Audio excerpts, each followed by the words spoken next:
এইবার বলবেন হুজুর হিন্দু বলছে বৌদ্ধরা কিছু বলে নাই, বৌদ্ধদের ধর্মগ্রন্থ খোলেন। গৌতম বুদ্ধ হিব্রু ভাষায় বললেন, হিন্দুরা বললেন সাংস্কৃতিক ভাষায়। অনেক লেকচারার থাকতে পারেন, ডক্টর প্রফেসর থাকতে পারেন। আমি যে কথাগুলো বলতেছি খুব খেয়াল করে শুনবেন, ভুল হলে আমাকে জানা দিবেন, আমি সংশোধন করার চেষ্টা করব। আমার ভাইরা, গৌতম বুদ্ধ ডাক দিয়ে বললেন, পৃথিবীর মানুষ ধর্ম যদি মানতে হয়, ওই ধর্মের পক্ষে আমি লাল ছালু গায়ে দিয়া টাক্কু মাথা হইয়া ধ্যানমগ্ন অবস্থায় সাধনা করে যা বুঝলাম, যা পাইলাম তা বললাম। কি বললাম?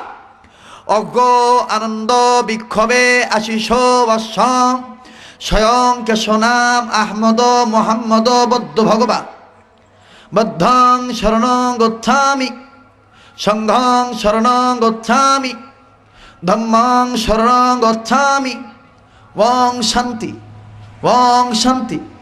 পৃথিবীর মানুষ, ইহকালে পরকালে নাজাত শান্তি মুক্তি যদি পেতে চাও, ওই ব্যক্তির জীবন আদর্শ মেনে নাও যে ব্যক্তিকে তার ভগবান আহমদ নাম দিয়ে দুনিয়াতে পাঠাবে, আর ব্যক্তিটা দুনিয়াতে সে মোহাম্মদ হইয়া এক আল্লাহর পক্ষে প্রচার করে দিবে।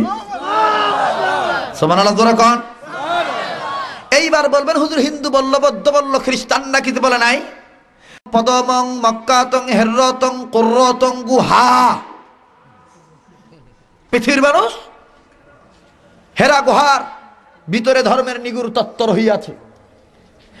আমি বলে গেলাম, ওই ধর্মের পক্ষে স্বীকৃতি প্রদান করে গেলাম যেই ধর্মে গায়ের গোশত খাওয়া হালাল মনে করা হয়, এবং যেই ধর্মের ধারক বাহক মক্কার হেরা গুহায় ধ্যানমগ্ন অবস্থায় বসে থাকবে, আর তার আল্লাহ তার উপরে মানবতার সফলতার চাবিকাঠি হিসাবে 30 পারা কোরআন নাজিল করে দিবে।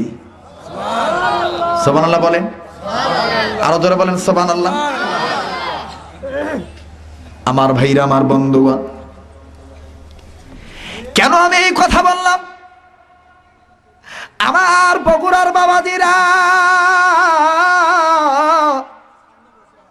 জহুরুল নগরে যে কথাটা আমি বলছিলাম, বাজান গভীর মনোযোগ দিয়ে শুনবেন। আমার ভাইরা, 2007 এপ্রিল মাসে ভারতের জমিনে মোস্তফা হোসেনের সঙ্গ নিয়া, নুরুল ইসলাম বলিপুরীর সঙ্গ নিয়া আমি গুনাহগার কলিকাতার আগারতলায়, জলপাইগুড়ি, শিলিগুড়ি, হিমালয় পর্বতের কাছে আমি গুনাহগার যখন ইসলামী সেমিনারে বক্তব্য দেওয়ার জন্য একটা চান্স পাইলাম, আমার বাবাজিরা রে, 12 মিনিট সময় পাইলাম। সময় পাওয়ার পর আমি মন্ত্রণাদি পাঠ করলাম, এরকম মন্ত্রণাদি। আর এই মন্ত্রণাদি শুনি একজন নয়, দুইজন নয়, কয়েকজন হিন্দু ব্রাহ্মণ আমার বিরুদ্ধে খেপে গেল। ও বন্ধুগণ, আমাকে ডাক দিয়ে বললেন, মৌলবী তুমি যেই মন্ত্রণাদি পাঠ করলে, এই মন্ত্রণাদি দ্বারা প্রমাণ করে দিবা আল্লাহ সত্য, নবী সত্য, কোরআন সত্য। প্রমাণ যদি না করো, তোমার বিরুদ্ধে কিন্তু ফাঁসির অর্ডার হয়ে। আমার ভাইরা রে, এমন বেকায়দায় পড়ে গেলাম। বাবাজি, কয়েকজন হিন্দু ব্রাহ্মণ আবার কলিকাতার থেকে পুলিশগুলো খবর দিয়ে নিয়ে আসলো। পুলিশগুলো পিকআপ ভ্যান নিয়ে চলে আসলো। আমি গুনাহগারকে জিম্মি করে নিয়ে গেল।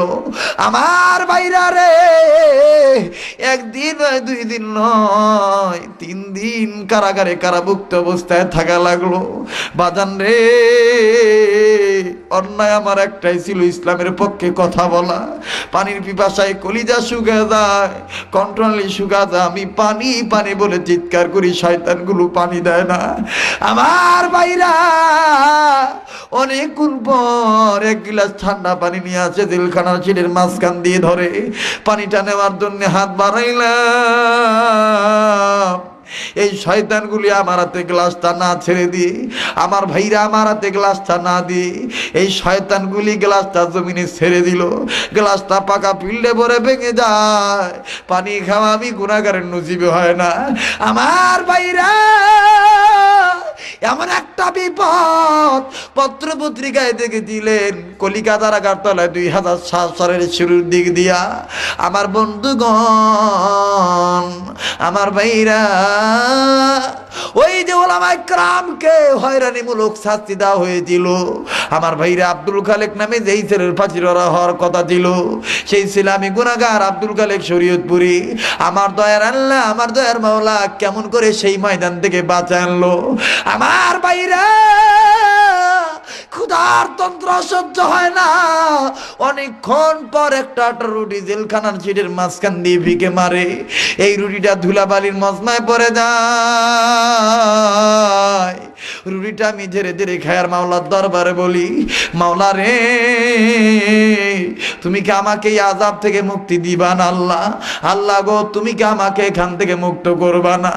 ও বন্ধু, সরমনা পিসা হুজুর, মরহুম পিসা হুজুর বদুল করিম রহমতুল্লাহ আলাই, ওনার দরবার যখন খবর চলে গেল, আমার ভাইরা সচিনা দরবার যখন খবর চলে গেল, আইনুদ্দিন আলাদা রহমতুল্লাহ আলাই আমার ভাই, আমার বন্ধুগণ, আমার বন্ধুবার, আমার সম্মানিত বড় ভাই ও বন্ধু ডক্টর মুসলিম সিরাজুল ইসলাম সিরাজি যৌথভাবে ওলামা ইকরাম দেখেন কেমন করে সহযোগিতা করলো। খবরটা পাওয়ার পর যশোরী মুন্সি মোহাম্মদ মেহেরুল্লাহর ছেলে আনোয়ার মোহাম্মদ মেহেরুল্লাহর কাছে খবর দিল, বাবাজি, আনোয়ার মোহাম্মদ মেহেরুল্লাহ আদালতের অনুমতি ক্রমে আমার সাথে ফোনের মাধ্যমে কথা বলে ডাক দিয়ে বললেন, আব্দুল খালেক ভাই,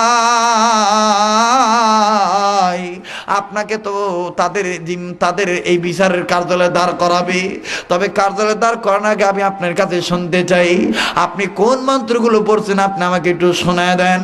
আমি বললাম, ভাইয়া, 1 নম্বর মন্ত্র পড়েছি, লা ইলাহা হর্তি পাপম ইল্লো ইলাহা পরম পদম জন্ম বৈকুণ্ঠময় অপরিণতি তজ্জপিন মুহাম্মদ। 2 নম্বর মন্ত্র পড়ছি, একং ব্রহ্মং স্রষ্টা নিহনা নাস্তিং কিঞ্চং। এবার বললো 3 নম্বর মন্ত্র বললো, আমি 3 নম্বর মন্ত্র বললাম, মদ দরিতা দরিতা নমস্ত নমস্ত প্রণাম প্রণাম মদ দরিতা দরিতা। এবার বললো 4 নম্বর মন্ত্র বলো। 4 নম্বর মন্ত্র বললাম, হুতার মিন্দ্র মহাসুরিন্দা মহাসুরিন্দা ওয়াল্লাহ মিল্লাম দস্তঙ্গিল্লো ইলাহা। আমার ভাইরা রে, 5ম নম্বর মন্ত্র যখন বলে দিলাম, আনোয়ার মোহাম্মদ মেহেরুল্লাহ ডাক দিয়ে বললেন, আব্দুল খালেক ভাই, কি বলবো ভাইয়া, আমার বাবা মুন্সি মোহাম্মদ মেহেরুল্লাহ হক কথা বলার কারণে আমার বাবাকে কলিকাতার হিন্দুরা বাতির সাথে বিষ খাওয়া মেরে ফেলে দিয়েছে। আমি বললাম, বড় ভাই, আমারও তো এরকম করুণ দশা, মনে হয় আমি ছাড়া পাবো না, আমাকে আর মেরে ফেলে দিবে, আমাকে ফাঁসির ভয় দেখায়, আমাকে খাবার দেয় না। আনোয়ার ভাই বললেন, আব্দুল খালেক ভাই, চিন্তার কোনো দরকার নাই, আপনি যখন আগামীকাল তাদের বিচারের কার্যালয়ে দাঁড়াবেন, 10-এর সামনে দাঁড়াবেন, হুজুর হিন্দুদের মন্ত্র থেকে 2 নম্বর মন্ত্র নিবেন, আর কোরআন শরীফ থেকে একটি আয়াত নিবেন, মুসা নবীর দলিল নিবেন। আমি আনোয়ার বলে দিলাম, আল্লাহর কোরআন শরীফ আপনাকে জয়লাভ করাইয়া বীজের মালা পরাইয়া দিবে। আমি বললাম, আনোয়ার ভাই গো, কিভাবে আল্লাহ পাক জয়লাভ করবে? আনোয়ার ভাই বললেন, আব্দুল খালেক ভাই, এরা 2 নম্বর মন্ত্র বলছে, পৃথিবীর মানুষ ওই আল্লাহকে সেজদা দিও, আই ক্যান চ্যালেঞ্জ, কোন ব্রাহ্মণ থাকলে আমি চ্যালেঞ্জ করতে, মোকাবেলা করতে রাজি আছি। ও বন্ধুগণ, বেদ কিতাব পড়ে দেখবেন এই কথাগুলো এইভাবে লেখা আছে। বর্তমান বেদ কিতাব তো সংস্করণ করা হয়েছে, কাটছাট করা হয়েছে। আমার ভাইরা, আনোয়ার মোহাম্মদ মেহেরুল্লাহ ডাক দিয়ে বললেন, আব্দুল খালেক ভাই, হিন্দু জাতিরা বলছে পৃথিবীর মানুষ, ওই আল্লাহর প্রমাণ দিয়ে যায়, ওই আল্লাহর পরিচয়টা দিয়ে যায়, এক আল্লাহর পরিচয়, একং ব্রহ্মং স্রষ্টা নেনা নাস্তিং কিঞ্চং। আল্লাহ বলতে এক আল্লাহ, আল্লাহর কোন শরীকই নাই। আর আল্লাহর পাওয়ার হইল, সৃষ্টি হইয়া স্রষ্টা আল্লাহকে দেখতে গেলে চোখ কানা হয়ে যাবে, নূরের কারণে দেখা যাবে না। আমি বললাম, আনোয়ার ভাই গো, আমার দয়ার আল্লাহ এইটা তো কোরআন শরীফের ভিতরে বলে দিয়েছে, লা তুদরিকুল আবসার ওয়া হুয়া ইউদরিকুল আবসার ওয়া হুয়াল লাতীফুল খবীর।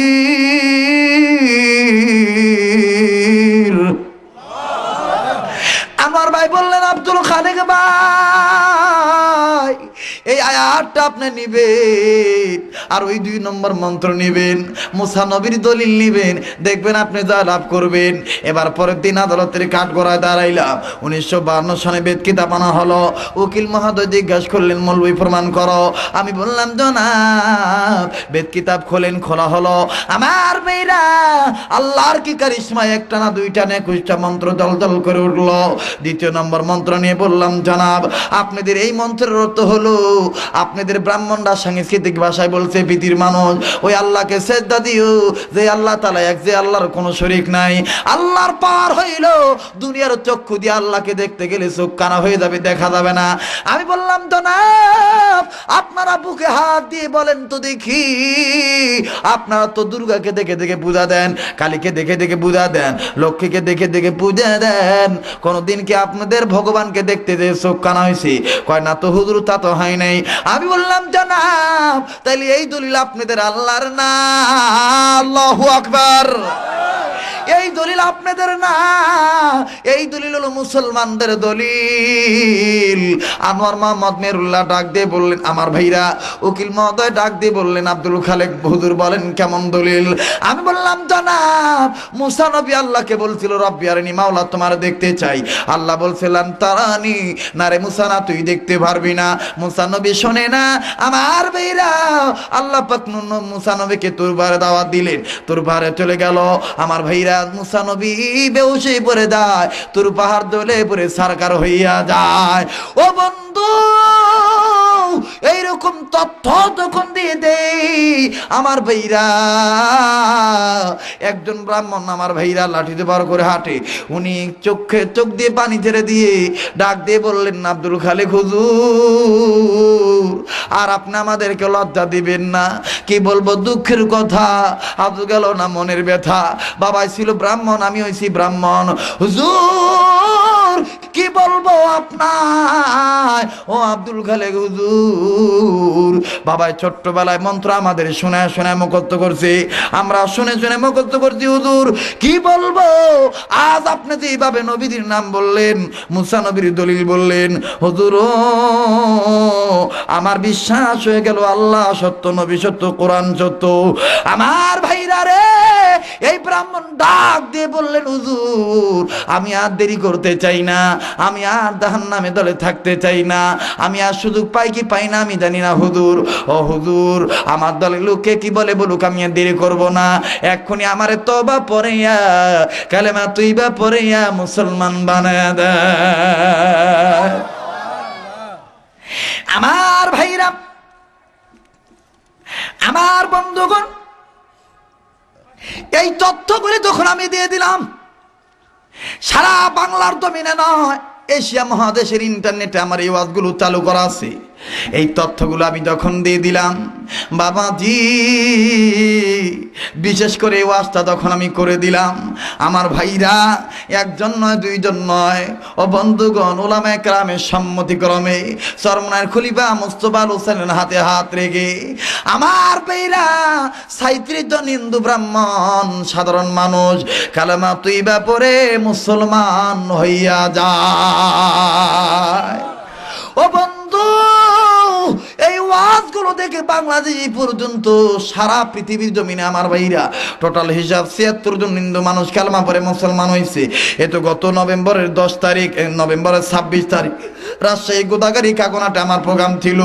ও বন্ধু এই ওয়াজগুলো যখন করতে গেলাম, লোকটার নাম আমার ভাইরা রাজকুমার, এই লোকটা ডাক দিয়ে বললেন, হুজুর হুদাল্লিন নাসের ব্যাখ্যা শুনেছি, কোনোদিন এরকম করে শুনি নাই, আজকে আপনার মুখে শুনে প্রমাণ হয়ে গেল আল্লাহ সত্য, নবী সত্য। হুজুর আমি আর রাজকুমার হয়ে বাড়িতে যাব না, আমি মুহাম্মদ নবীর আদর্শবান ব্যক্তি হয়ে বাড়িতে যাব। আমি ডাক দিয়ে বললাম ঠিক আছে তওবা পড়েন। ও বন্ধুগণ রাজশাহী হুজুরদের সামনে তওবা পড়ানো হলো। লোকটার নাম রাজকুমার মাইনাস করে দিয়া রাজু আহমদ আমি লিখে কালেমা পড়ে মুসলমান হয়ে গেল। ভাইরা রে আমার বন্ধুগণ, এই তত্ত্বগুলো আমার বৈদুন বন্ধুরা আমার তাদের লাগে শেষ সময় আপনারা নিয়ে যাবেন। বাজান যে কথাটা আমি বলতেছিলাম, হুদাল্লিন নাস কোরআন শরীফ শুধু আমাদের জন্য না সবার জন্য। আরো জোরে বলেন, শুধু আমাদের জন্য না সবার জন্য। কষ্ট হচ্ছে? আর কিছুক্ষণ বাড়াবো? কত বাজে বাবু? হ্যাঁ যত বাজে বাজুক নাকি? লিল্লাহ যারা যারা আছেন তারাও নাকি? আল্লাহু আকবার। এগুলো কোরআনের আকর্ষণ, কোরআনের পাগল, যখন আল্লাহু আকবার।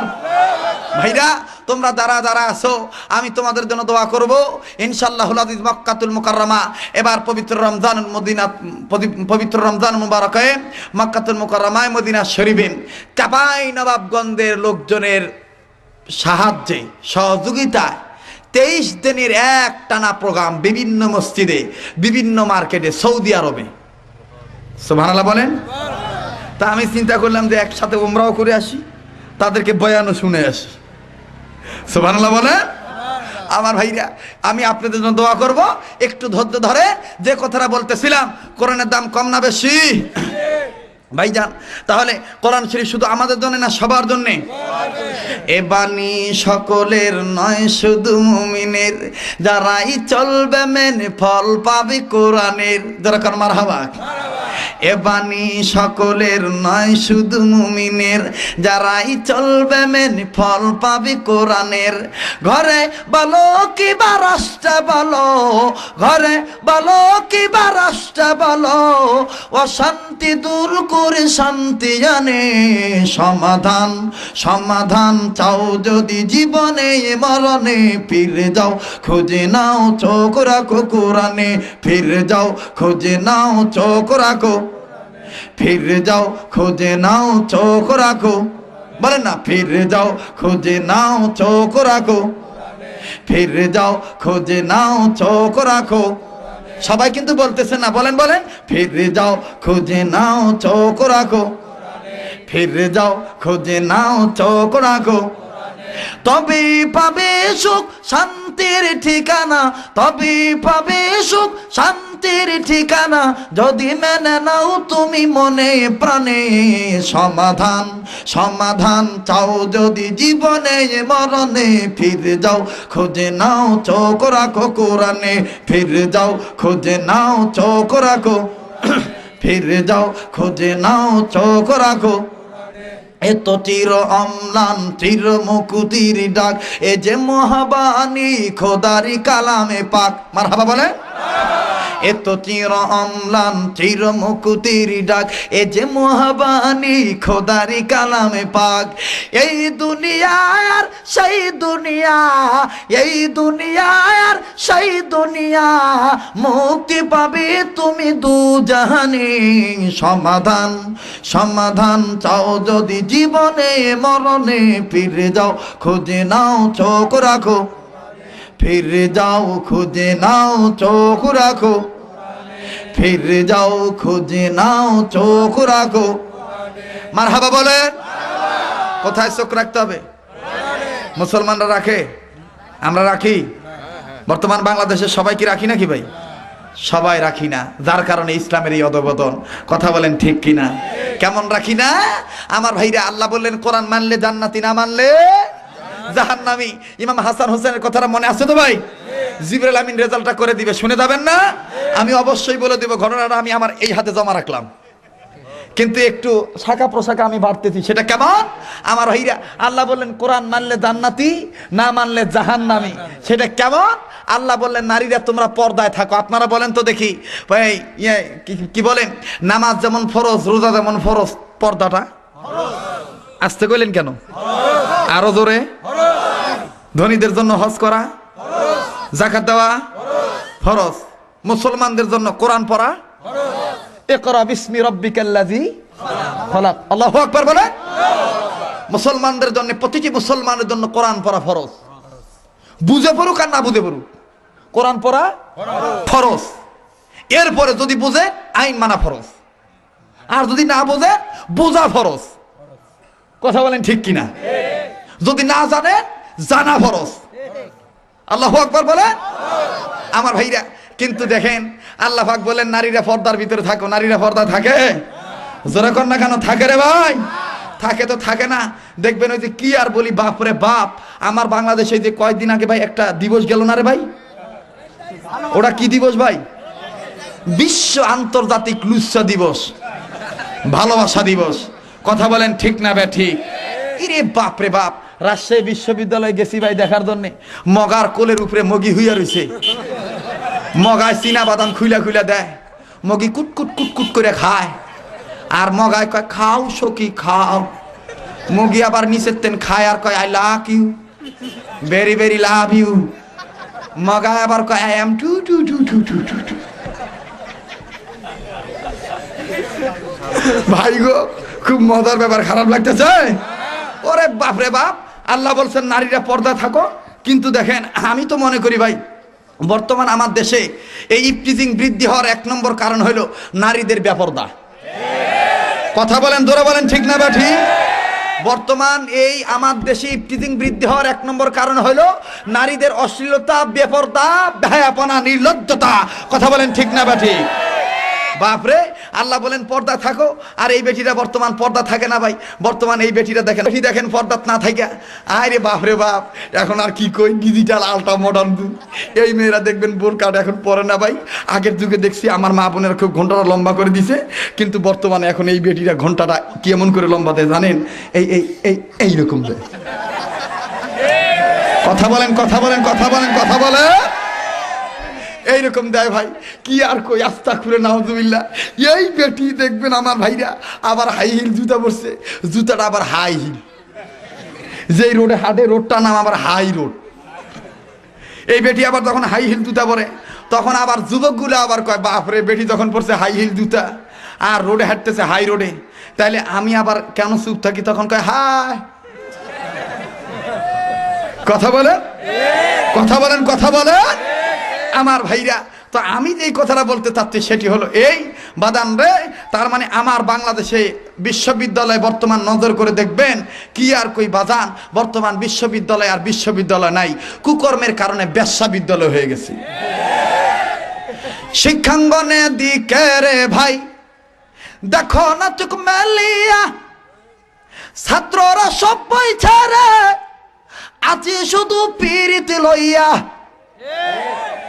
শিক্ষাঙ্গনে দিকে রে ভাই, দেখো না চোখ মেলিয়া, ছাত্ররা সব বই ছেড়ে আছে শুধু প্রেম লইয়া।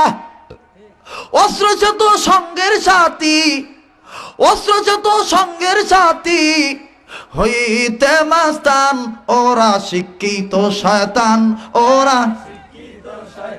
আস্তে কোন কেউ শুনবে, আর যখন না, ওরা শিক্ষিত শয়তান, ওরা। বলেন, ওরা শিক্ষিত শয়তান, ওরা কি শয়তান? এক একটা আয়ো পাস, বায়ো পাস, মেট্রিক পাস, টেট্রিক পাস। বাপ যদি বেটিক ডাকে, মা, বেটি, ও মা, মাম্মি এদিকে আসো, বেটি তখন এখন আলট্রা মডার্ন ডিজিটাল শিক্ষিত হওয়ার কারণে কয়, হাই ড্যাডি এসছি তো। কথা বলে, এগুলো হলো শিক্ষিত? হ্যাঁ, কয় হাই ড্যাডি এসছি তো, ওর থোতা দিয়ে আব্বা ডাক বাইর হয় না, আব্বা আসছি তো। ভাইজান কি কন, এরা কি শয়তান? শিক্ষিত শয়তান। গ্রুপ গেল একটা, 2 নম্বর গ্রুপ বলবো? ভয় পাচ্ছেন নাকি আপনারা? ভাই না হয় আমাকে আর জীবনে বগুড়া আইনেন না ভাই, কিন্তু আজকে তো চান্স পাইছি, আজকে তো বলবো নাকি কন। বহু দূর থেকে আসছি দাদা। কালকে আমার, গতকালকে প্রোগ্রাম ছিল সাতক্ষীরা, সুন্দরবন, শ্যামনগর থানা। আগামীকালকে প্রোগ্রাম হলো আমার ভাইরা, আমার বন্ধুগণ, আগামীকালকে প্রোগ্রাম হলো জামালপুর। এ বাবা, এই বাবা, গাড়ি এলে এমনি সরবে বাপ, তোমার বিশৃঙ্খলা করা লাগবে না, এটা গন্ডগোল হয়ে যাবে। আমার দিক থাকো, কি করবে, জনগণ কিভাবে খেদাইবা? এরা তো কোরআনের আকর্ষণ হইতে হইতে। কথাগণ ঠিক না বেঠিক? আজি লিল্লাহ তাকবীর, নারে তাকবীর। হেই রিপন ভাই, রাস্তাত মাহফিল করে নাকি ভাই? বসে না, বসলে দেখবেন আবার কোথা জায়গা আছে। তা থাক, যে আমার যে কথাটা শোনে আমার ভাইরা, গ্রুপ নম্বর 2 বলবো? বলবো? পীরগিরিয়ার মাজার পূজা চলছে দেশটা জুড়িয়া, সেরেক বেদতে ভণ্ডামিতে আমার দেশটা গেল ভরিয়া। কথা বলে, ইরি বাপরে বাপ, শরীরের কাছে যাওয়া জানা, পাড়া ছাগলের মতন গোদায়। গাঁজা খাইতে খাইতে মুস লাল হয়ে গেছে ভাই, গাঁজা খায়। আর দেখবেন, আমি তো চিন্তা করে বাঁচি না, যাদের মুস লম্বা হয় এরা মুড়ি খায় কিভাবে? যাদের মুস লম্বা হয় ভাই, এদের 3টা জিনিস খাইতে খুব অসুবিধা। 1 নম্বর হলো দই, 2 নম্বর হলো পাকাম, 3 নম্বর হলো মুড়ি। আমি রবীন্দ্রনাথ ঠাকুরের বাড়িতে যাইয়া আমি প্রশ্ন করলাম ওনার আত্মীয় স্বজনকে, যে আপনাদের রবীন্দ্রনাথ ঠাকুর মুড়ি খাইছে কেমনে? হুজুর, ওনার বউ আছিল কয়েকটা, তো ওনার বউরা মুস উঁচা করে ধরতো আর উনি মুড়ি চাবাইতো। ভাইজান, তা আমি চিন্তা করে বাঁচি না, তাদের মুছ লম্বা, এরা যে তিনটা জিনিস কিভাবে খায় আল্লাহ ভালো জানে বাবা। বাইরে ভাই দেখবেন এই শয়তানগুলো গাঁজা খায়, আর এইরকম করে গাঁজার কলকি ডলে, আর এরকম করে ইয়া খা যা তো দিলতে ভর যা হামকো লে যা আস পার কালা যা যায়। আর দেখবেন লম্বা লম্বা চুল রাখছে, আর এরকম করে কয় অনেক কেউ পানে নাং বজতে তোমার নাম কেন তুমি কাউনে না গো গান দে কাউনে আমার বাংলা নাম হে কথা বলেন, কথা বলেন। এরকম ভণ্ড আছে না, মহিলাদেরকে মুরিদ বানায়। ওরে বাবা, মহিলা আবার ঠেকটি টিপার কয় দয়াল মোর স্বামী মোক ভাত দেয় না, দল কয় তো স্বামী না দেখ আমি দিমু। কথা কন, কথা কন। এই ভণ্ড পীরের গালে গালে জুতা মারো। আস্তে কন কেন, ভয় পান নাকি মিয়া তোরা? কন ভণ্ড পীরের গালে গালে জুতা মারো, ভণ্ড পীরের গালে গালে, ভণ্ড পীরের গালে গালে। ইয়ে বাবা, কত বাঘ, দেওয়ান বাঘ, রাজার বাঘ, এরপরে খালি ওরে বাপরে বাপ পিসাবে টাইটেল রে ভাই। অমুক খাউজানি, সুলকানি, দাউদ, একদিনা, পাঁচরা, এরপরে আর কি ওটা আরো মানে ওই যে কি কয় ওটা মানে এই সুতিকা, মানে যা আছে সব বেড়া মোর গাঁত। লাস্টে দেখবেন নিচে দিয়ে কবে অমুক কুত্তা শাহ,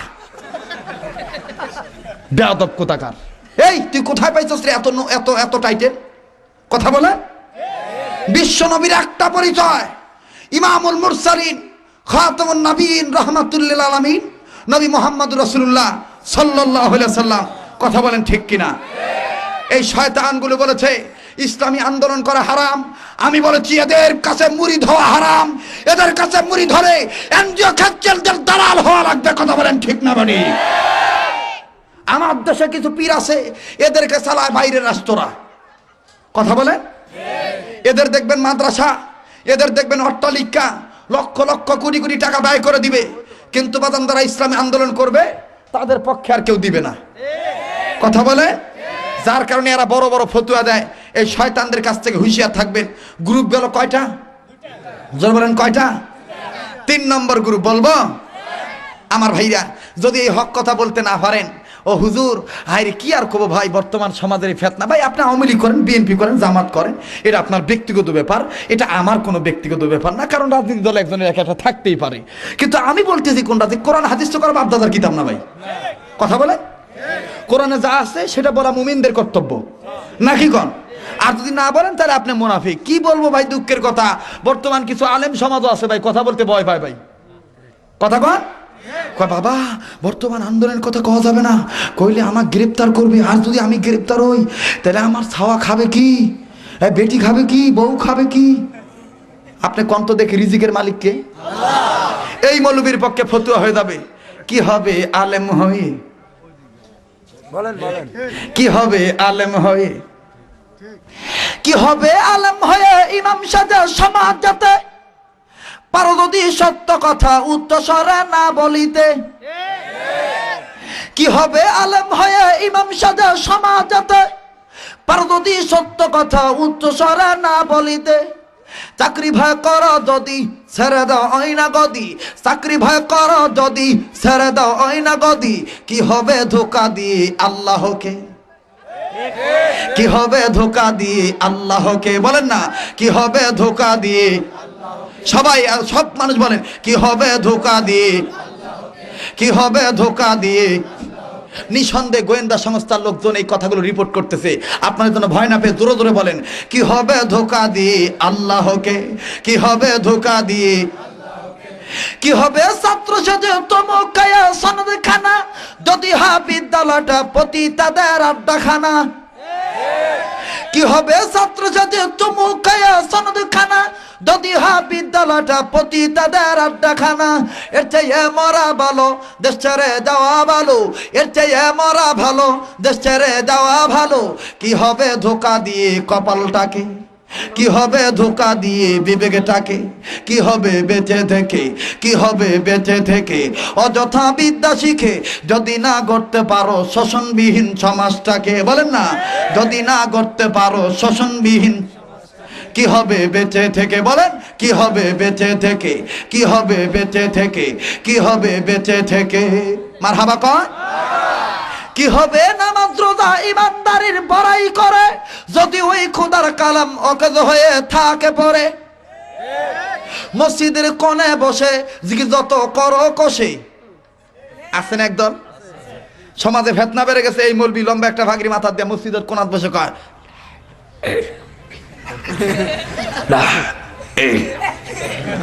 আবার আর একদল কবে হুয়াল হাইল আচ্ছা ভাই কন্ত এই জিকির আজগার করে সমাজের ফেতনা দূর করা যাবে? এবার কথা কর না কেন, এই জিকির আজগার করে সমাজের ফেতনা দূর করা যাবে? মনে করেন বগুড়ার মূল টাঙ্কিতে কুত্তা মুইরা পয়সা রয়েছে ভাই, মূল টাঙ্কি থেকে বগুড়ার বিভিন্ন ডিস্ট্রিক্টে বিভিন্ন অঞ্চলে আনাচে কানাচে পানি সাপ্লাই দেওয়া হয়। এখন আপনি যদি এই স্টেশনের এই সাপ্লাইয়ের মুখ খুলে যদি আপনি পীর সাহেবের মতন এরকম ওই মুখ খুলে যদি পচা পানি পাওয়ার পর মুখ খুলে যদি এখন কন হুয়াল হাইউল আয়ু, পানি সাফ হবে, পবিত্র হবে? আগে মূল টাঙ্কির কুত্তা মরা ফালাইতে হবে না ভাই? কথা বলে না কেন? আগে মূল টাঙ্কির কুত্তা ফালাইতে হবে না? তারপরে এমনি এমনি ছোট ছোট সাপ্লাইয়ের পানির কল এমনি পরিষ্কার হয়ে যাবে। কথা বলেন ঠিক না বা ঠিক? ভাইজান আমি আর লম্বা করতে চাচ্ছি না, যে কথাটা বলতে চাচ্ছি সেটি হলো এই, কোনো রাজনীতির দলের বক্তা আমিও না, আর কোনো রাজনীতির বক্তব্য আমি দিচ্ছি না। তবে পরিষ্কার করে আজকের এই ডিজিটাল নাম করা ডিজিটাল বাংলাদেশে আমি পরিষ্কার করে স্মরণ করে দিয়ে যাই, এই হাজার জনগণ নিয়ে উপস্থিত ময়দানে আমি দায়িত্বহীন কণ্ঠে স্মরণ করে দিতে চাই, আমার দেশে দুনিয়ার তন্ত্রমন্ত্র দিয়ে ইফটিজিং বন্ধ করা যাবে না। আমি যে এই কথাটা বলতে চাচ্ছি, আমি স্মরণ করে দিতে চাই, আমার দেশে কেয়ারটেকার গভর্নমেন্ট হোক, আর 4 দলীয় সরকার হোক, আর মহাদলের সরকার হোক, যতদিন পর্যন্ত বাংলাদেশের পার্লামেন্টে নামাজ বিধান বাধ্যতামূলক না করা হবে, পর্দার বিধান বাধ্যতামূলক না করা হবে, নবীদের সুন্নতের আদর্শ বাস্তবায়ন না করা হবে, ওলামায়ে দেওবন্দের সিলসিলা আকাবিদ্দার চালু না করা হবে, হক্কানি পীর মাশায়েখদের সোহবত চালু না করা হবে, ততদিন পর্যন্ত বাংলাদেশের কোন সরকার র‍্যাব দিয়া, চিতা দিয়ে, কোবরা দিয়ে, পুলিশ দিয়ে, আর্মি দিয়ে, বিডিআর দিয়ে, আনসার দিয়ে বাংলাদেশের টেকনাফ থেকে তেতুলিয়া পর্যন্ত 1 ইঞ্চি জায়গা ইফটিজিং বন্ধ করা সম্ভব নয়।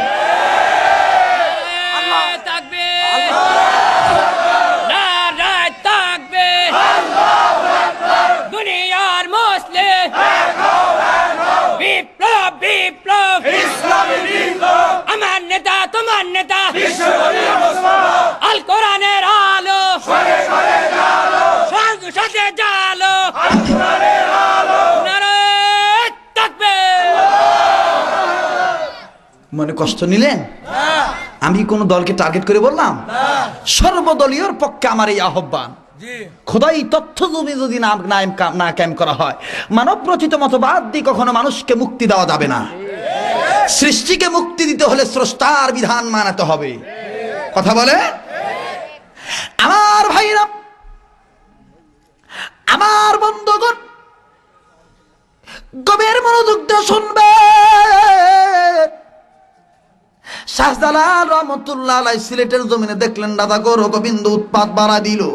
শাহজালাল আল্লাহকে বললেন, আল্লাহ গো কি করি? আমার আল্লাহ ডাক দিয়ে বললেন, শাহজালাল তুমি ইসলামের পক্ষে কিবলামুখী হইয়া আযান দাও, আমি রব্বুল আলামিন বাতিলের আলো নিবাইয়া দেই, ইসলামের আলো জ্বালা দেই। আমার বাইরা রে, শাহজালাল রহমতুল্লাহ আলাইহি কিবলামুখী হইয়া 2 আঙ্গুল কানের ভিতর দিয়া চমৎকার কণ্ঠে মধুসুরে এইরকম করে বললেন, বলবো নাকি বলেন? আমার ভাইরা মধুর কণ্ঠে এইরকম করে আওয়াজ দিয়ে বললেন, আশহাদু আল্লা ইলাহা ইল্লাল্লাহ,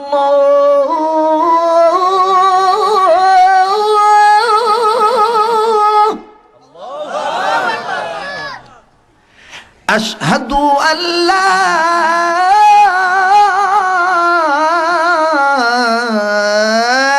ইলাহা ইল্লাল্লাহ,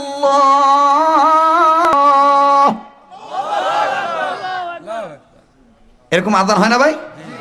রেডিও খুলবেন, দেখবেন কারি উবাইদুল্লাহ সাহেব কি সুন্দর মানুষকে নামাজের দিকে এরকম সুন্দর কণ্ঠে আহ্বান করে বলবে, হাইয়া আলাস সালাহ,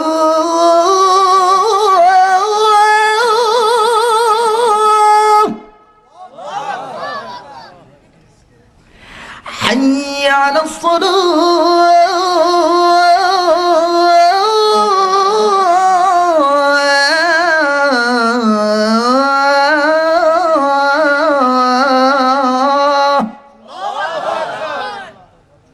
অনেকে কয় হুজুর এটা তো মক্কা মদিনার আজান। আসলে কিন্তু এটা মক্কা মদিনার আজান না ভাই, এটা হলো রেডিওর আজান, বাংলাদেশি আজান। তাহলে মক্কা মদিনার আজান কোথায় পাবে? আপনি টেলিভিশন খুলবেন আসরের সময়। কোন সময়? দেখবেন রেডিও খুললে কারি উবাইদুল্লাহ সাহেব কি সুন্দর করে বলবেন, আল্লাহু আকবার, আল্লাহু আকবার, আল্লাহু আকবার,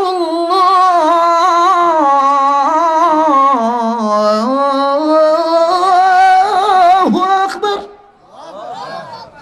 আর টেলিভিশন খুলবে, দেখবেন মক্কা মদিনার সুরে কি সুন্দর মিষ্টি সুরে সংক্ষিপ্তভাবে এইরকম করে সুন্দরভাবে বলবে, আল্লাহু আকবার, আল্লাহু আকবার, আল্লাহু আকবার, আল্লাহু আকবার, আশহাদু আল্লা ইলাহা ইল্লাল্লাহ, আশহাদু আল্লা ইলাহা ইল্লাল্লাহ। মারহাবা বলেন তো। শাহজালাল এরকম করে আজান দিয়ে দিলে আর রাজা গৌর গোবিন্দের বিল্ডিং এর ইটা একটা একটা করে খুলে বলে গেল, জোরে কোন সুবহানাল্লাহ। অতএব এখন আমাদের সব সময় আল্লাহর কাছে দোয়া করতে হবে, আল্লাহ গো তুমি আমাদেরকে ওই পথে চালায়ও যেই পথে শাহজালাল চলেছে, যেই পথে মরহুম সরমনায় হুজুর চলেছে, যেই পথে পিসাব সরসিনার চলেছেন, যেই পথে ফুরফুরার চলেছেন, যেই পথে ওলামায়ে দেওবন্দির সিলসিলার আকাবিররা চলেছেন, অর্থাৎ হক পথে আল্লাহ হক তরিকায় তুমি আমাদেরকে চলায়ও, যেই পথে চললে তুমি খুশি, তোমার হাবিব খুশি। কথা বলেন ঠিক কিনা? এখন আল্লাহর কাছে বলতে হবে, তাদের পথে তাদের মতে কবুল করুন আল্লাহ, রহম করুন। সবাই বলবেন রহম করুন আল্লাহ, কবুল। সবাই কিন্তু বললেন না ভাই, আল্লাহর কাছে দোয়া করেন, আল্লাহ কবুল করবে। কবুল করুন আল্লাহ, রহম, জোরে রহম করুন আল্লাহ, কবুল করুন। এই ওলি আল্লাহর বাংলাদেশ, এই শহীদ গাজীর বাংলাদেশ, রহম করুন আল্লাহ, কবুল করুন। হে রহম করুন আল্লাহ, কবুল করুন। এই শাহজালালের বাংলাদেশ, শাহপরানের বাংলাদেশ, মারহাবা কোন?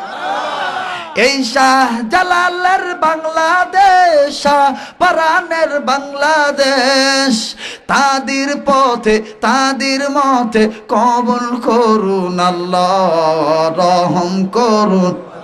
হে কবুল করুন আল্লাহ, রহম করুন। এই চরমনায়ের বাংলাদেশ, পুরারি বাংলাদেশ, মারহাবা কোন? এই চরমনায়ের বাংলাদেশ, পুরারি বাংলাদেশ, এই সরসিনারি বাংলাদেশ, ইসলামী কর্মীদের বাংলাদেশ, তাদের পথে কবুল করুন আল্লাহ, রহম করুন। হ্যাঁ কবুল করুন আল্লাহ, রহম করুন। লা ইলাহা ইল্লাল্লাহ, জোরে লা ইলাহা ইল্লাল্লাহ, লা ইল্লাল্লাহ, লা ইলাহা ইল্লাল্লাহ, লা ইলাহা। একজন জবান বন্ধ রাখবেন না, এখন আমি ইম্পর্টেন্ট তথ্য বলতেছি। লা ইলাহা জোরে লা ইলাহা ইল্লাল্লাহ, লা ইলাহা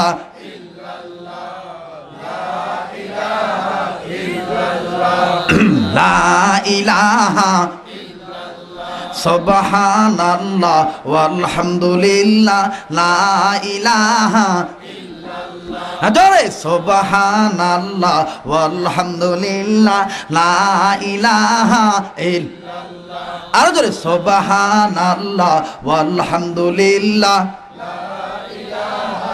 ইল্লাল্লাহ। থামেন, আল্লাহকে ডাকতে ভালো লাগে না? এখন কিন্তু মার্কেটে দরজা বন্ধ, সব বড় বড় অফিস বন্ধ, আদালত বন্ধ, কিন্তু আল্লাহর একটা দোকান খোলা আছে, সেই দোকানটার নাম হলো গুনাহ মাফের দোকান। সুবহানাল্লাহ বলে। রাত্র যত গভীর হয় আমার মাওলা তত গুনাহ মাফের দোকানের দরজা আল্লাহ তত ওপেন করে দেয়, বলে বান্দা কেউ আছো কি আমার কাছে জিকির আজগার করে দোয়া করবা, আমি তোমাদের দোয়া কবুল করব। তো যারা দাঁড়িয়ে আছেন, বসে আছেন, সবাই মিলে যৌথ কণ্ঠে উচ্চ আওয়াজে সকলে আল্লাহকে পাওয়ার আশায় জোরে সোরে বলেন সুবহানাল্লাহ ওয়ালহামদুলিল্লাহ, ইল্লাল্লাহ। একসাথে সুবহানাল্লাহ ওয়ালহামদুলিল্লাহ, জোরে সুবহানাল্লাহ ওয়ালহামদুলিল্লাহ, লা ইলাহা ইল্লাল্লাহু ইল্লাল্লাহ, ইল্লাল্লাহু ইল্লাল্লাহ, সুবহানাল্লাহ ওয়ালহামদুলিল্লাহ, লা ইলাহা ইল্লাল্লাহ, জোরে সুবহানাল্লাহ ওয়ালহামদুলিল্লাহ, লা ইলাহা ইল্লাল্লাহ, জোরে লা ইলাহা ইল্লাল্লাহ, আর জোরে লা ইলাহা ইল্লাল্লাহ, জোরে লা ইলাহা ইল্লাল্লাহ। ভাইয়া নামাজ রোজা সাইরো না, যাবেন আর বলবেন নামাজ রোজা না, হায় হায় বাবা মার খেদমত ভইল না, এই দুইটা করি না বিদায় আজকে আমরা মায়ের খাই, কথা বলেন ঠিক কিনা? আজকে আমাদের কপালে অভাব, কথা বলেন ঠিক না বে ঠিক? নামাজ রোজা সাইর না, বাবা মার খেদমত ভইল না, বলুন নামাজ রোজা না, হায় হায় বাবা মার খেদমত ভইল না, নবীর সুন্নাত সাইর না ভাই, নবীর সুন্নাত সাইর না ভাই, বিদাত বলতে মাইনো না, লা ইলাহা ইল্লাল্লাহ, জোরে লা ইলাহা ও লা ইলাহা ইল্লাল্লাহ, লা ইলাহা ইল্লাল্লাহ, লা ইলাহা ইল্লাল্লাহ। আমার ভাইরা, আমার বন্ধুগণ, কেন মা বোনেরা পর্দা করবেন না? বাবাজি মামা হাসান হুসাইনের কথা আমি অবশ্যই বলবো, কিন্তু ভাই গো হাজার হাজার মহিলা মা বোন আসছে, কোনো মা বোন ছাদে বসেছে, কোনো মা বোন রাস্তায় বসেছে। ও বগুড়ার মা বোনেরা, জানি না আর কোনোদিন আমি আসতে পারবো কিনা আমি জানি না, তোমরা যারা আমাকে টিভির পর্দায় দেখেছো, স্যাটেলাইটের মাধ্যমে, ইন্টারনেটের মাধ্যমে, ডিশ অ্যান্টেনার মাধ্যমে, মা গো আমি সেই শরীয়তপুরে তোমাদেরকে বলে দিই, মা তোমরা যদি ভালো হইয়া যাও তোমাদের পেট থেকে আবার জন্ম নেবে শাহজালাল, কথা বলেন ঠিক না বেঠি? ভাইয়া মা বোনেরা কেন ভালো হবেন না? আমার আল্লাহ রাব্বুল আমিন 10 জন পুরুষকে জান্নাতের টিকিট দিল, এখন দিলটা নরম করে দিবেন। আল্লাহ পাক 5 জন মহিলাকে জান্নাতের টিকিট দিল, 10 জন পুরুষ আশারে মুবাশশারা, আর 5 জন মহিলাকে আল্লাহ জান্নাত দিকে দিল। আমার ভাইরা, আমার এই বইটার ভিতরে আজব আজব তথ্য আছে, আমি আজকে এই বইটা প্রেস থেকে বের করেছি বাদান, বহু খাটাখাটনি করে কিতাবটা মিলে গেছি। ও বন্ধুগণ, পিপিলিকে কেমন করে জান্নাতে যায়, মাছি কেমন করে জান্নাতে যায়, কোন কাজটা করার কারণে জান্নাতে যায়, আমি এই কথাগুলি তথ্যগুলি এই জায়গায় দিয়ে দিলাম। কিন্তু বাদান রে, পাঁচজন মহিলাকে আল্লাহ জান্নাতের টিকিট দিল। মহিলাদের পক্ষে মস্তুরতের একটি আলোচনা করি। আমি কোরআন মানলে জান্নাতি, না মানলে জাহান্নামী। আমি মা বোনদের খেদমতে একটু আরজ করার পর আবার ফিরে আসতেছি ইমাম হাসান হোসেনের কথায়। আমি 5 থেকে 10টা মিনিট সময় পাই, দিবেন তো ইনশাল্লাহ আপনারা? আমার বাইরা, মা বোনেরা গো, তোমাদের মতন মা ছিল মা খাদিজা, তোমাদের মতন মা ছিল মা আয়েশা, তোমাদের মতন মা ছিল মা ফাতিমা, তোমাদের মতন মা ছিল মা সুমাইয়া, তোমাদের মতন মা ছিল মা আসিয়া। এই 5জন মহিলার দিলের ভিতরে নবীর প্রেম জাগ্রত ছিল, নবীর প্রেম ইমান পাকা মহব্বত ছিল, যার কারণে আল্লাহ জান্নাত লিখে দিল। যারা বলেন সুবহানাল্লাহ। ও ভাইরা, ও মা বোনেরা, 5জন মহিলার কথা বলতে গেলে সারা রাত্র পোহা যাবে। আমার অনেক রাত্রের দরকার হবে, কিন্তু আমি বলতে পারবো না। একটা মায়ের কথা বলে দেই, দিলটা নরম করে দিবে। মা বিশ্ব নবী মুহাম্মদুর রাসূলুল্লাহ মা আয়েশা সহ সমস্ত বিবিদেরকে নিয়ে মজমার ভিতরে বসে বললেন, ও বন্ধু, নবীজির বিবিরা বললেন, নবী গো, এতদিন তো আমাদেরকে একসাথে বসান নাই, আজকে কেন আমাদেরকে একসাথে বসান? নবী আমার ডাক দিয়ে বললেন, বিবিরা রে, আমি আমার খেদমত গুলো তোমাদের মাঝে বন্টন করে দিতে চাই। কারণ গত রাত্রে জিবরাইল আমিন আমাকে বলেছে, যেই বিবি যত খেদমত বেশি বেশি করবে, সেই বিবিকে আল্লাহ পাক তত জান্নাতের স্তর বাড়ায় দিবে। ও বন্ধু, সুন্নত মেনে নবীকে পাওয়া যায়, বিদআত মেনে নবীকে পাওয়া যায় না। শিরিক থেকে তওবা করলে আল্লাহকে পাওয়া যায়, শিরিক করে আল্লাহকে পাওয়া যায় না। কথা বলেন ঠিক না ব্যাটি? মা আয়েশা রাদিয়াল্লাহু তাআলা আনহা চুপ করে বসে আছে। আমার নবীজি ডাক দিয়ে বললেন, উম্মে আইমান রে, উম্মে সাইমান সালমান রে, ও সৌদা, আমি তোমাকেই খেদমত দিলাম।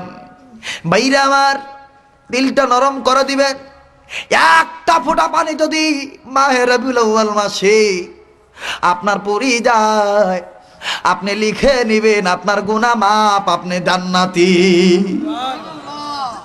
কারণ হলো কান্না ইচ্ছা করে আসে না, ভিতর দিকে আসতে হবে। কান্না দেওয়ার মালিক হলো আমার আল্লাহ। যার দিলে নবীর মহব্বত আছে, সেই নবীর মায়া চোখের পানি ছেড়ে দিবে। আমার বাইরা, মা আয়েশা কিছুই বললেন না। নবীজি সব বিবিদেরকে খেদমত গুলো ভাগ করে দিল। নবী আমার বললেন, আয়েশা তুমি কিছুই বলো না কেন, কি হয়েছে? আয়েশা বললেন, ও তো ইয়া রাসূলুল্লাহ, ইয়া হাবিবাল্লাহ গো নবীজি, অন্যান্য বিবিদেরকে আপনি খেদমত দিলেন, এরা মেনে নিল, আর আমি কিন্তু আপনার থেকে খেদমতটা চেয়ে নেব, আপনার দেওয়াটা আমি নেব না। আমার মন যেটা চাই সেইটা দিতে হবে। নবী বললেন, আয়েশা কোন খেদমত চাও? আয়েশা ডাক দিয়ে বললেন, হুজুর আমি আপনার গোসল করানোর খেদমতটা নেব। নবী বললেন, আয়েশা রে, কেন আমার গোসল করানোর খেদমতটা তুমি নিবা?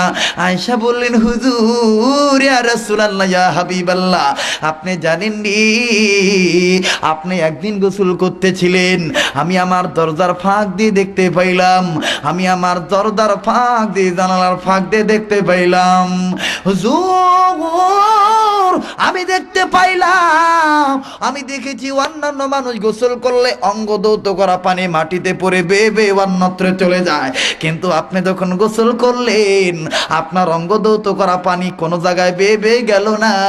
আমি দেখতে পাইলাম কি জানি হইল, যেই জায়গায় পানি পড়লো এই জায়গার মাটিটা 2 ভাগ হয়ে গেল, আর পানিটা ভিতরে ঢুকে গেল, মাটি আবার ত্রাপ করে মুছে গেল। যেরকম সুবহানাল্লাহ। আয়েশা বললেন, হুজুর ইয়া রাসূলুল্লাহ, ইয়া হাবিবাল্লাহ, শুধু তাই না, আমি দেখতে পাই আপনি যখন গোসল করেন অন্যান্য মানুষের পানিতে কোনো রকমের কোনো ময়লা দেখা যায়, আর আপনি যখন গোসল করেন গো নবীজি আপনার পানির সাথে কি যেন চিকমিক চিকমিক করে গো নবী। আর এই চিকমিক পানিটা ভিতরে ঢুকে বলল, আজব একটা তথ্য আমি হাদিস থেকে দিয়ে দিলাম, বাস্তব জীবনে বহু শুনছেন বাজান। দেখেন নবীদের মুজিজা দেখেন আমার ভাইরা। নবীজি বললেন আয়েশা রে এইটা কি জাননি? আয়েশা বললেন হুজুর জানতে চাই। নবী আমার বললেন আয়েশা পয়গম্বররা পবিত্র, এদের অঙ্গ প্রত্যঙ্গ পবিত্র, এরা যে পানি ঢালে এটাও পবিত্র, যেই মাটিতে পড়ে মাটিও পবিত্র। ও আয়েশা শুনে নাও শুনে নাও, আমাকে যেই ক্ষমতা আল্লাহ দিয়েছে অন্যান্য পয়গম্বরদেরকে আল্লাহ সেই ক্ষমতা দেয় নাই। আয়েশা রে আমি নবী বললাম ওই যে মাটি দুই ভাগ হইয়া যায়, এক সময় এমন আসবে দুনিয়াতে পেট্রোলের অভাব হয়ে যাবে, ডিজেলের অভাব হয়ে যাবে, অকটেনের অভাব হয়ে যাবে, হীরা মণিকাঞ্চন মুক্তা ইউনিয়াম সোনা খনি রূপার অভাব হয়ে যাবে। শুনে নাও আয়েশা সকল রাষ্ট্রে অভাব হয়ে যাবে, কিন্তু আমার মদিনা মক্কার রাষ্ট্রে কোনোদিন অভাব হবে না। কেন হবে না? আমার অঙ্গ দৌত করা পানি মদিনার মাটির নিচে জমা হয়ে রয়েছে, এগুলো আল্লাহ পাক নিয়ামত বাড়া দিল। বাবাজি মা এসে বললেন হুজুর গো এই জন্য আমি আপনার গোসলের খেদমতটা নেব। নবী বললেন যাও আমি তোমার দিয়ে দিলাম। ও মা আপনারা খুব খেয়াল করে শুনবেন। এবার পরের দিন সকালবেলা আমার নবীকে নিয়ে মা আয়েশা গোসল করার জন্য যখন রওনা হলো, ও বন্ধুগণ বগুড়ার বাবাদিরা মা বোনেরা গভীর মনোযোগ দিয়ে শুনবেন। মা আয়েশা নবী মুহাম্মদকে লইয়া হাঁটি হাঁটি পা পা করে যখন রওনা হয়ে গেল, আমার নবীজি উঁচু জায়গায় বসে গোসল করে, জলচকের উপর বসে গোসল করতেছে বাজান। আমার নবীজি আয়েশাকে বললেন হুজুর গো, আয়েশাকে বললেন উম্মুল মুমিনিন আয়েশা তুমি আমার এই জায়গায় একটু ডলে দাও। আমার নবীজির গর্দানে যখন আয়েশা ডলতে গেল, আমার মেয়েরা নবীজি সামন দিকে যুগে বলল, জলচকের পিছনের পায়া দুইটু উঁচু হয়ে গেল। বাজান রে মা আয়েশা রাদিয়াল্লাহু তাআলা না নবীজির খেদমত করতে পাইয়া খুব খুশি। মা আয়েশার নিজের দিকে কোনো খেয়াল নাই। ভাইরা রে আমার বন্ধুগণ বিশ্ব নবী নিজের দিকে তখন একটু যুগে বলল, পায়া দুটো উঁচু হয়ে গেল। মা আয়েশা রাদিয়াল্লাহু তাআলা আনহার ডান পায়ের দুটি আঙ্গুল জলচকের পায়ার নিচে ঢুকে যায়। ডলনে যে আমার নবীজি পিছন দিকে বেক করে। ভাইরা আমার বন্ধুগণ নবীজি নজর করে দেখে পানির সেতু কি যেন লাল রঙের বেয়ে যায়। নবী বললেন আয়েশা রে পানির সাথে কি লাল রঙের বেয়ে যায় জলদি করে বলো। আয়েশা কোনো কথা বলেন না, আবার বললেন আয়েশা এখানে তুমি আর আমি আছি, পানির সাথে লাল রঙের কি বেয়ে যায় জলদি বলো। আয়েশা কিছু বলেন না। আমার মেয়েরা আমার নবীজি আবার বললেন আয়েশা কি লাল রঙের বেয়ে যায় জলদি করে বলো। আয়েশা কিছু বললেন না। এবার নবীজি বিদা ধরে লইয়া পিছন দিকে ব্যাক করে দেখে, পিছন দিকে নজর করে দেখে মা আয়েশা রাদিয়াল্লাহু তাআলা আনহার গালের গোস্ত থরথর করে নড়ে, চোখের পানি টপ টপ করে ধরনার মতন পড়ে। আমার নবীজি বললেন আয়েশা রে কেন তুমি কান্দো, কি হয়েছে? মা আয়েশা ডাক দিয়ে বললেন হুজুর গো আপনি জানেননি আপনাকে যখন আমি গোসল করাইতে যাই আপনি সামন দিকে ঢুকে পড়েছেন, আপনার পায়া দুটো উঁচু হয়ে গিয়েছে, আমার ডান পায়ের দুটি আঙ্গুল ঢুকে গিয়েছে, আপনার শরীরের ওজনের কারণে আমার দুই পায়ের আঙ্গুল পেটে রক্ত বাইর হইয়া যায়। নবীজি ডাক দিয়ে বললেন, আয়েশা তুমি যদি আমাকে দাঁড়াইতে বলতা তাহলে আমি দাঁড়াইতাম, তোমার আঙ্গুল ফাটতো না, রক্ত বাইর হইতো না। আয়েশা বললেন, হুজুর ইয়া রাসূলুল্লাহ ইয়া হাবিবাল্লাহ, আল্লাহর কসম করে বলি আয়েশার তো পায়ের আঙ্গুল দূরের কথা, আমি আয়েশার কলিজা যদি বেড়ে যাইতো আমি আমার স্বামী মুহাম্মদুর রাসূলুল্লাহকে বসা থেকে দাঁড়াইতে বলতাম না। আমার ভাইরা, নবীজি এবার মাইশাকে বুকের সাথে জড়িয়ে ধরলো, বিদাগানি ডাক দিয়ে বললো, আল্লাহ ও আমার আল্লাহ, তোমার দরবারে আমি দোয়া করে দিলাম, মাবুদ যেদিন স্বামী তার বিবিকে চিনবে না, সূর্য মাথার কাছে চলে আসবে, ওই দিন আমি যেন আমার আয়েশাকে না ভুলে যাই।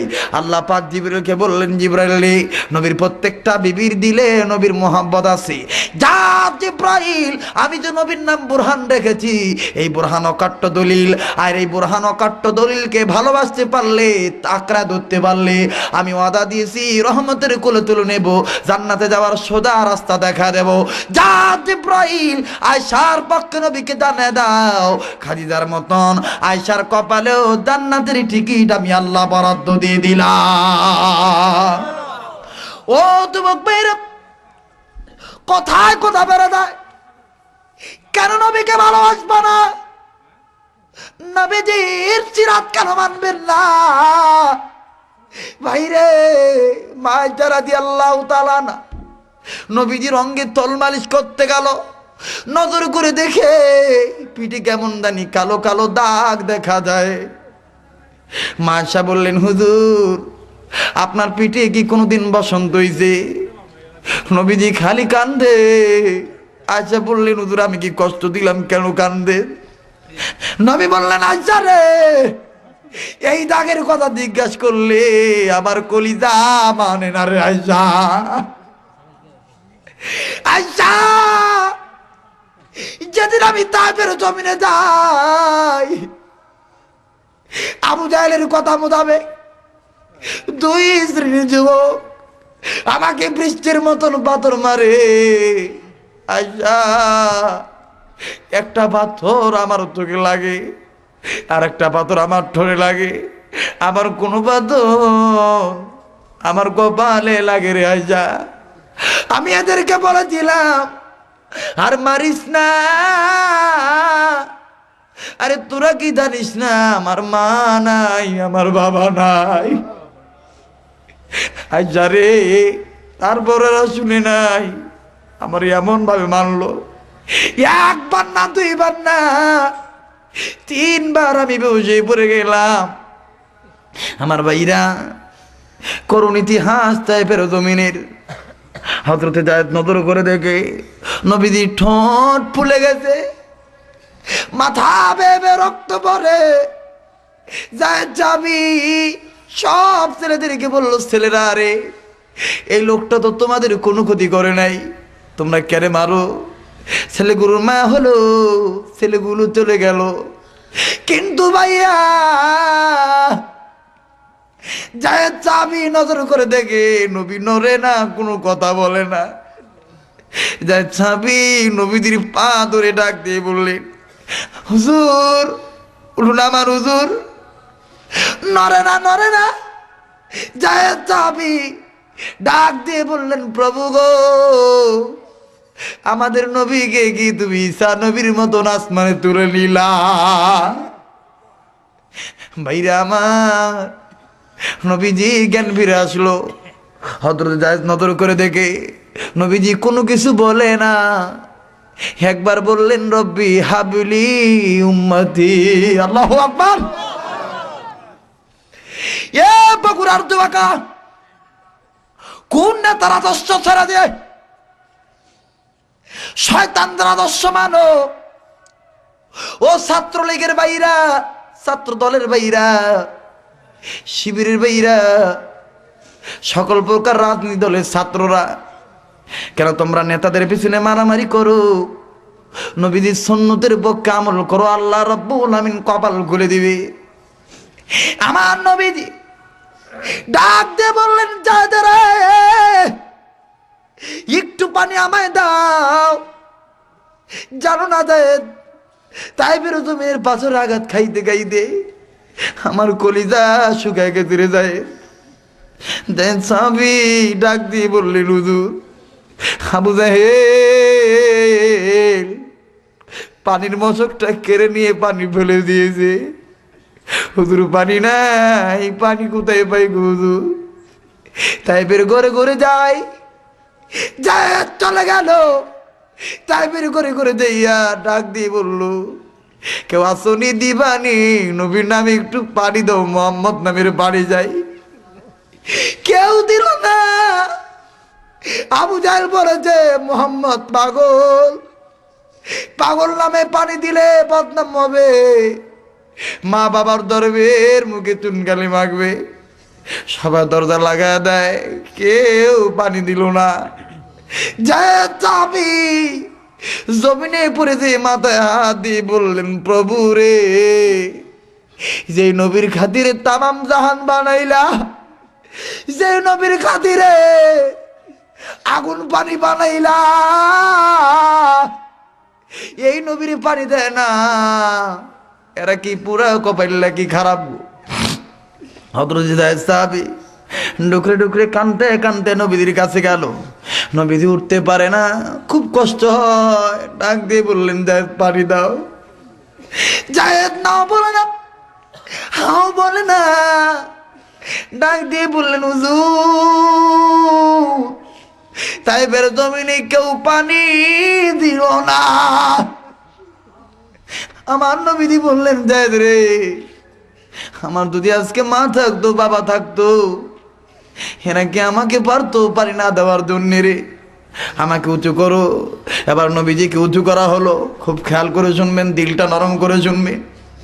আমার নবীজি উঁচু দিকে নজর করে দেখে দূর দেশে একজন ইহুদি একটা বকরির বাচ্চাকে ঘাস খাওয়ায়। নবী বললেন, জায়েদ রে, ওই ইহুদি চাচার কাছে আমার লইয়া দাও। ইহুদি চাচার কাছে না হলো। আমার নবীজি সংক্ষিপ্ত আকারে বলে, লম্বা কাহিনী, রাত্র গভীর হইয়া যায়। নবীজি ইহুদির কাছে যে বললেন, চাচা, আমার মা নেই, বাবা নাই, আমাকে মেরে দেখেন কি করে দিয়েছে চাচা। আমি আপনার দরবার আসছি একটা অনুমতি নেওয়ার জন্য চাচা। আপনি যদি অনুমতি দেন, এই বকরির কাছ আমি একটু দুধ পান করে খাবো। ইহুদি রেগে গেলেন, ডাক দিয়ে বললেন, মোহাম্মদ, তুমি পাগল, তোমাকে মেরেছে ভালো করেছে। বলে, কেন আমি পাগল, আমি কি করলাম? আমার ভাইরা ডাক দিয়ে বললেন, মোহাম্মদ, তুমি যদি পাগল না হও, যেই বকরি এখনো বাচ্চা দেয় নাই, এই বকরি কি করে দুধ দিবে? ইহুদিকে নবী আমার ডাক দিয়ে বললেন, চাচাজি, অনুমতি যদি দিয়ে দেন আমি দেখাই দিই আল্লাহ কেমন করে পারে। আমার মেয়েরা ইহুদি বললেন, মোহাম্মদ, যদি না পারে তোমার কিন্তু পীরের চামড়া আমি থবো না। হযরত জায়েদ খাপ করে নবীজির হাত ধরে বললেন, হুজুর, লাগবে না অনুমতি হুজুর, ইহুদি ভালো না, আপনারা তো কম মারে না যারা, আবার যদি মারে, আপনি যদি মরে যান, কাকে রসুল রসুল বলে ডাকবো? আমার নবীজি বললেন, জায়েদ রে, আল্লাহর কাছে দোয়া করো, দেখো আল্লাহ পাক কি পারে। আমার ভাইরা নবীজি চুপ করে বসে বললেন, ডাক দিয়ে বললেন, আয় বকরি, তুই আয় আমার কাছে। কিতাবের লিখে ইহুদি বলে, আমি নজর করে দেখি আমার হাতের বকরি মুহাম্মদ যখন ডাক দেয়, আমার হাত থেকে একটা দর মেরে নবীর হাতে তোলে যায়। শুনে নাও, শুনে নাও আমার ভাইরা, নবীজি ইহুদি বকরি পিঠে হাত দিয়ে বললেন, বিসমিল্লাহির রহমানির রহিম। ডাক দিয়ে বললেন, বকরি রে, এরা আমার চিনে না, আমি কে তুই কিন্তু চিনো, আমি আর পারি না, আমার একটু দুধ রে বকরি। আমার মেয়েরা বকরি মুহূর্তের ভিতরে আসমানের দিকে নজর করে মানুষের বাসায় জবান খুলে গেল, ডাক দিয়ে বললেন, প্রভু গো, তাই বাসি চিনেনি রহমাতুল্লিল আলামিন, আমি কিন্তু চিনি আল্লাহ, আমার দুধ দেওয়ার ক্ষমতা নাই, আমি তোমার কাছে বলতেছি তোমার হাবিবের কলিজা ঠান্ডা করার সুযোগ দিয়ে দাও, তাম রক্তগুলি দুধ বানাইয়া আমার কচি বানের ফুটা দিয়ে তুমি বাহির করে দাও, রহমাতুল্লিল আলামিনের কলিজা ঠান্ডা করে দাও। আরে বকরি হইয়া চিনিল, উম্মত হইয়া চিনলাম না, ও পুরা কপাইল্লা মুসলমানেরা। এবার ইহুদি এই দৃশ্য দেখে নবীদের দুটি কদম ধরে বললেন, তওবা পড়ায় দেন, আর তা পড়ায় দেন আমাদের লা ইলাহা ইল্লাল্লাহু মুহাম্মাদুর রাসূলুল্লাহ সাল্লাল্লাহু আলাইহি সাল্লাম। আমার বেইরা সেই মা আয়েশা রাদিয়াল্লাহু তাআলা আনহা ডাক দিয়ে বললেন, নবী গো, এটা আপনার তায়েফের জমিনের আঘাত, কালো কালো দাগ। হুজুর আমি জানি আপনি যদি দোয়া করেন আল্লাহ পাক দোয়া কবুল করে, আপনি আল্লাহর কাছে বলেন না, আল্লাহ গো আমার শাহে রব্বানা, তুমি আমার পিঠ থেকে কালো কালো দাগগুলো মুছে দাও। হুজুর বললেন, না আয়েশা, না আমি পারবো না। আয়েশা বললেন, কেন? নবী বললেন, আয়েশা তুমি কি জানো না আমি উম্মতের কান্ডার রহমতের ভান্ডার? বললেন, হুজুর এই দাগ উম্মতের কোন কাজে লাগবে? হুজুর বললেন, আয়েশা যেদিন হাসরের মাঠ কায়েম হয়ে যাবে, আমার অনেক উম্মত গুনার কারণে জাহান্নামে চলে যাবে, এদের কেউ থাকবে না, আমি নবী সেই দিন সিজদায় পড়ে যাব আর আল্লাহকে ডাক দিয়ে বলবো, প্রভু গো, আমার একটা তায়েফের পাথরের আঘাতের দাগের বিনিময়ে কোটি কোটি উম্মতকে মাফ করে জান্নাত দিয়া দাও। আমার মেয়েরা, এই নবীকে ভালোবাসতে কে কে রাজি আছেন? দুই হাত তুলে দেখান তো দেখি। আল্লাহ রাব্বুল আমিন কবুল করুক, জোরে কোন আমিন। সবাই একটু কালেমা পড়েন, লা ইলাহা ইল্লাল্লাহ। আমার ভাইরা, বিশ্বনবী নবী মুহাম্মদ রাসূলুল্লাহর প্রেম ভালোবাসা দেখেন। এবার ইমাম হোসেন ডাক দিয়ে বললেন, না না গো, বলবো না, বাদ দেব, আজকে থাক, অন্যদিন। হ্যাঁ, অনেক সময় হয়ে গেছে ভাই, প্রায় 2টার কাছাকাছি। ডাক ভাই, আমার ভাইরা, লিল্লাহে তাকবীর। ইমাম হাসান হোসেন ডাক দিয়ে বললেন, না না, আমাদের রেজাল্ট কি কেউ দিবে না? নবী বললেন, তোমাদের রেজাল্ট দিবে হযরত জিবরাইল। সুবহানাল্লাহ বলেন। এবার জিবরাইল আমিন হাজির হয়ে গেল। যে সংক্ষিপ্ত আকারে বলে দিই, জিবরাইল আমিন হাজির হয়ে ডাক দিয়ে বললেন, হুজুর গো, আপনি কেন ডাকছেন? নবী বললেন, জিবরাইল রে, আমার দুই নাতি প্রেম প্রীতি করেছে, প্রেমের ইন্টারভিউ, যার হাতের লেখা বেশ সুন্দর সেই নানা মুহাম্মদকে বেশি ভালোবাসে। জিবরাইল বললেন, হুজুর এটা আমার ব্যাপার না, আমার হাতে দিয়ে দেন। জিবরাইল আমিন হাতে নিল। হুজুর বললেন, জিবরাইল বলো। জিবরাইল ডাক দিয়ে বললেন, হুজুর লেখা দেখার আগে ভেবেছিলাম বলতে পারবো, কিন্তু লেখা দেখার পরে বলি এটা দেখি জটিল একটা প্রশ্ন। নবী বললেন, কেমন? কয়, হুজুর দেখেন নজর করে, আপনার বড় নাতি যেমনি মুহাম্মদ লেখছে, ছোট নাতিও তো তেমনই ভাবে মুহাম্মদ লেখছে। হুজুর, হুজুর আমি আপনার দরবারে বলতে চাই, এটা আমার দ্বারা সম্ভব না, আমি পারবো না। জিবরাইল আমিনকে নবী বললেন, জিবরাইল তাহলে আমাদের দুই নাতির হাতের লেখার রেজাল্ট কে করে দিবি? জিবরাইল বললেন, হুজুর গো, চিন্তা করবেন না, দয়াল আল্লাহ রেজাল্ট দিয়ে দিবে। আল্লাহ পাক জিবরাইলকে বললেন, জিবরাইল তুমি আমার দরবারে আসো। জিবরাইল আল্লাহর দরবারে চলে গেল। আল্লাহ বললেন, জিবরাইল জান্নাতে চলে যাও, জান্নাতে 2টা প্লেট দেখবা, একটা প্লেটের গায়ে ইমাম হাসানের নাম লেখা দেখবা, আর একটা প্লেটের গায়ে ইমাম হোসেনের নাম লেখা দেখবা। এই 2টা প্লেট নিয়ে ইমাম হাসান হোসেনের সামনে দিবা। জান্নাতের ফলের বাগানে, গার্ডেনে ঢুকবা। এই গার্ডেনে ঢুকে দেখবে একটা ফলের গায়ে লেখা আছে, লা ইলাহা ইল্লাল্লাহু মুহাম্মাদুর রাসূলুল্লাহ, যখন সাল্লাল্লাহু আলাইহি সাল্লাম। এই ফলটা ছিড়বা। তারপরে জিবরাইল আবার দাবা রেস্টুরেন্টে যাইয়া দেখবা বাবুরসিদের কাছে অনেক অনেক ছুরিগুলো তাকে তাকে সাজানো আছে।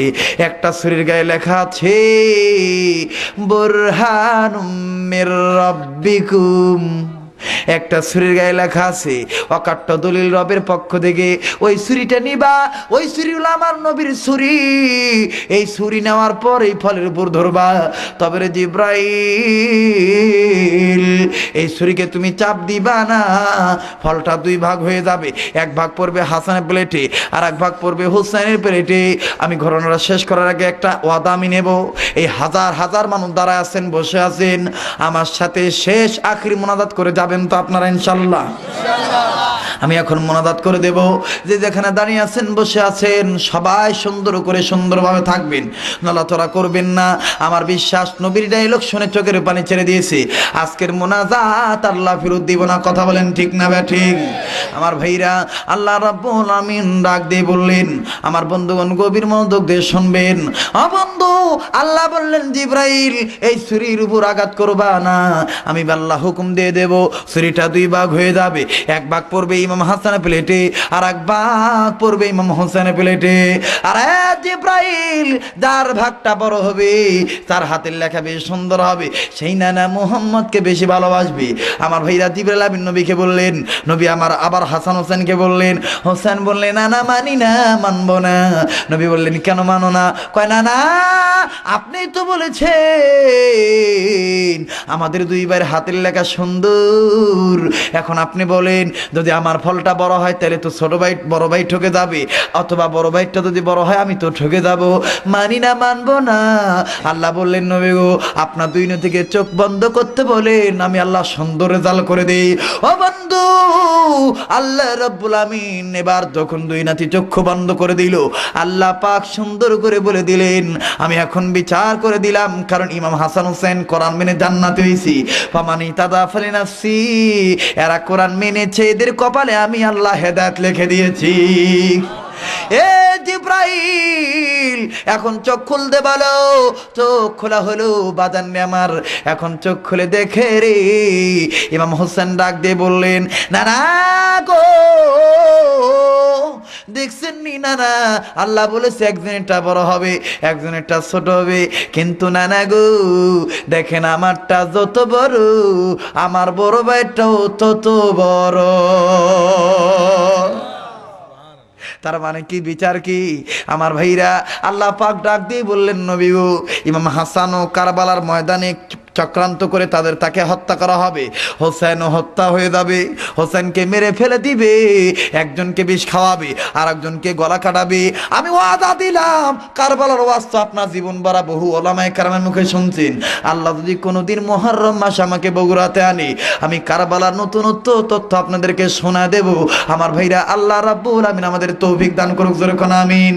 আমার বন্ধু, আল্লাহ পাক ডাক দিয়ে বললেন, নবী গো, আপনার ছোট নাতি আপনাকে যেমন ভালোবাসে, বড় নাতিও আপনাকে তেমন ভালোবাসে, কারণ আমি আল্লাহ ঘোষণা করে দিলাম, এরা দুই ভাই জান্নাতি যুবকদের সরদার। লা ইলাহা ইল্লাল্লাহ সানা ওয়া ইল্লাম তাগফির লানা ওয়া তারহামনা লানাকুনান্না মিনাল খাসিরিন। রব্বানা আতিনা في الدنيا حسنة وفي الآخرة حسنة وقنا عذاب النار رب ارحمهما كما ربياني صغيرا رب ارحمهما كما ربياني صغيرا اللهم بلغ صلاتنا وسلامنا وقيامنا وركوعنا وسجودنا إلى نور روضات المدينة مالك مالك আমি গুনাহগার, তোমার দরবারে গুনার বোঝা মাথায় নিয়ে হাত তুললাম আল্লাহ। হাজার হাজার লোক আল্লাহ গো জায়গা পায় নাই, এরা দাঁড়ায়া দাঁড়ায়া 3.5 ঘন্টার কাছাকাছি হয়ে গেল। একটা লোক মাথা নাড়ায় না, মশার কামড়ের দিকে লক্ষ্য করলো না। আল্লাহ তাআলা তোমার কোরআন কি মধুস্বরে শুনলো গো আল্লাহ। মাবুদ, ও মাবুদ, এই জায়গায় যারা যারা আইলু, আল্লাহ তাআলা এদের পা বাড়ায়া বাড়ায়া দাঁড়াইলু। আমি দোয়া করে দিলাম আমার বাবা ভাইদের এই 2টা পাও জাহান্নামের আগুনে জ্বালায়ও না। মালিক, ও মালিক, মালিক রে, ও মোদের হায়াতের মালিক, ও মোদের মৌতের মালিক, এই জায়গায় যারা যারা হাত তুললু, আমি জানি না কার মনে কোন আশা কোন বেদনারে আল্লাহ। মাবুদ রে, এমনও ব্যক্তি আছে মা আছে বাবা নাই, আবার অনেক ব্যক্তি আছে বাবা আছে মা নাই রে আল্লাহ। মাবুদ, আবারও এমনও ব্যক্তি আছে মাও নাই বাবাও নাই। আরে বগুড়ার বাইরা মা বোনেরা, মায়ের কেমনে ভুলে যাও, মৌতের আজরাইল পাঠাইবা ওই দিন দিও আমাদের জবানে জারি করে লা ইলাহা ইল্লাল্লাহু মুহাম্মাদুর রাসূলুল্লাহ সাল্লাল্লাহু আলাইহি ওয়াসাল্লাম।